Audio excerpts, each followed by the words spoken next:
This is the WWE NXT April 15, 2025 full show results video. The show started with a NXT North American Championship No. 1 contenders match between All Ego Ethan Page vs Eddie Thorpe vs Lexis King vs Wes Lee. We see everyone fighting in the turnbuckles, jockeying for position, and Wes Lee gets the Tower of Doom. Then Ethan Page shoves Eddie Thorpe into Ricky Saints and the champion is furious and ends up getting ejected by the referee. Then Ego's edge blocked by King, coronation denied, Ethan gets him over into a Boston Crab. Eddie adds a crossface and both men have submissions locked in. Wes slides in and grabs an armlock, but Thorpe lets go to stomp him and kick All Ego. Page has King in an electric chair and Wes dives to lay everybody out. Back and forth, Thorpe off the top with an elbow drop, Wes takes him out with Meteora in turn, coronation from King, twisted grin from Page, and the result of this match was Ethan Page won the match by pinfall with twisted grin on Lexis King, becoming the No. 1 contender to the NXT North American Championship. Post-match, Ethan Page gets on the mic and says Ricky Saints wasn't expecting to see him here, but everybody remembers their first, and he ruined Ricky's first title win here, and he's also going to ruin his first title defense. Ricky Saints returns and takes All Ego out with a spear and holds his title high. Jordynne Grace gets a hype reel all about her journey through the indies and her transformation from the mousy powerhouse I first became acquainted with watching Beyond Wrestling a decade ago to the blonde juggernaut we see today, and how she's gonna win the title at Stand and Deliver.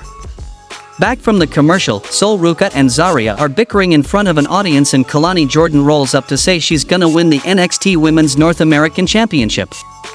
Izzy Dame rolls up to say she liked the old Kalani better, but she's gonna be the one who wins. They leave and Sol says either she or Zarya is gonna win, and Zarya agrees. Then we saw NXT Women's North American Championship qualifying match between Lola Vice vs Tatum Paxley. We see Tatum rolls to the floor, Vice follows and fails to stop her crawling under the ring. Dolan jaws at her, Paxley pulls her shoulder into the frame of the ring with a wrist lock. Back and forth, near falls, Tatum to the apron, cross chop to the throat, she climbs on the second and dives in, but Lola cuts her off with a kick and sets her up, and the result of this match was Lola Vice won the match by pinfall with a backfist, qualifying for the ladder match for the vacant NXT Women's North American Championship at Stand and Deliver.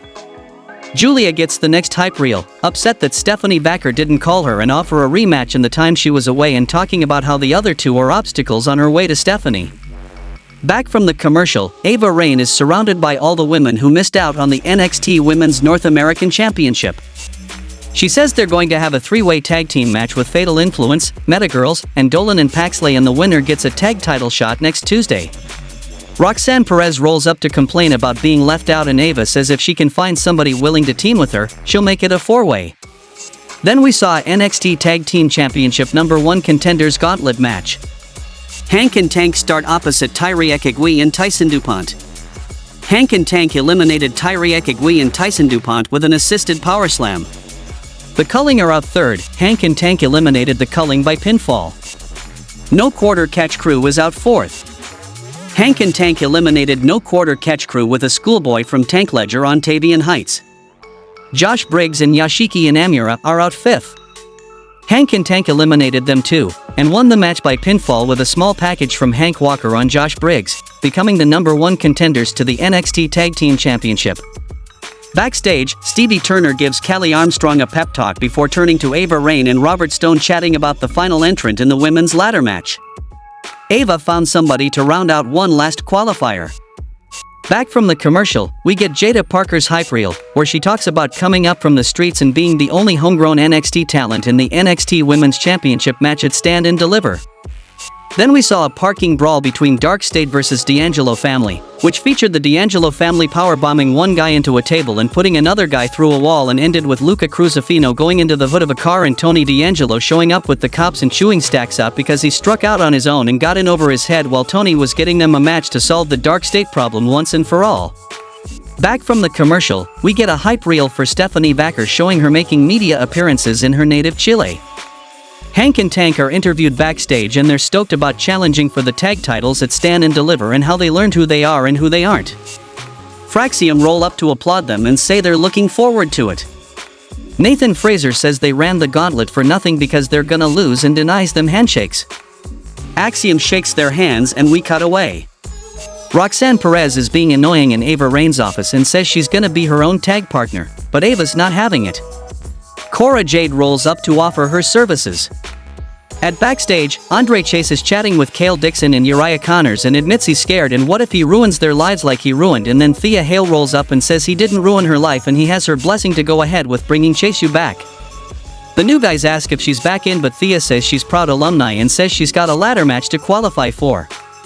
Then we saw NXT Women's North American Championship ladder match qualifier between Carmen Petrovic versus Thea Hale, and the result of this match was Thea Hale won the match by submission with a double wrist lock, qualifying for the NXT Women's North American Championship ladder match.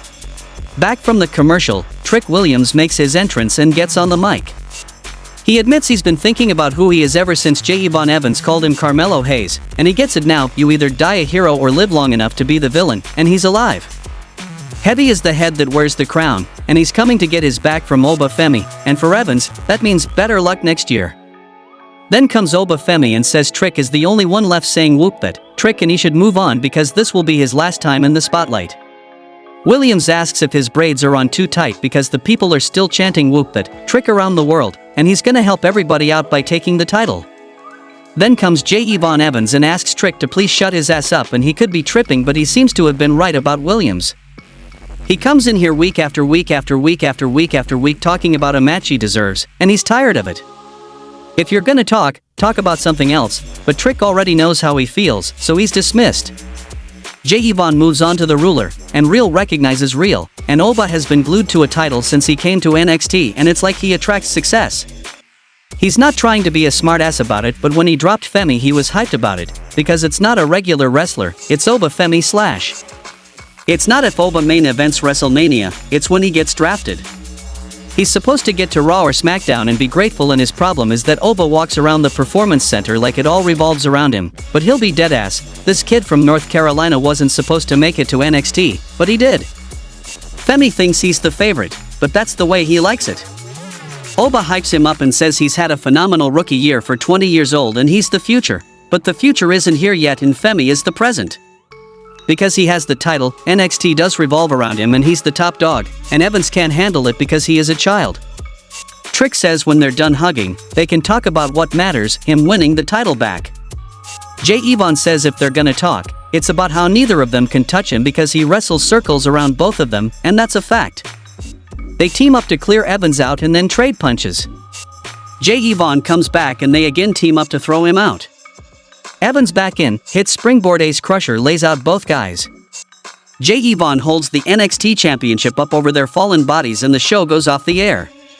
How much you would rate this week's WWE NXT show?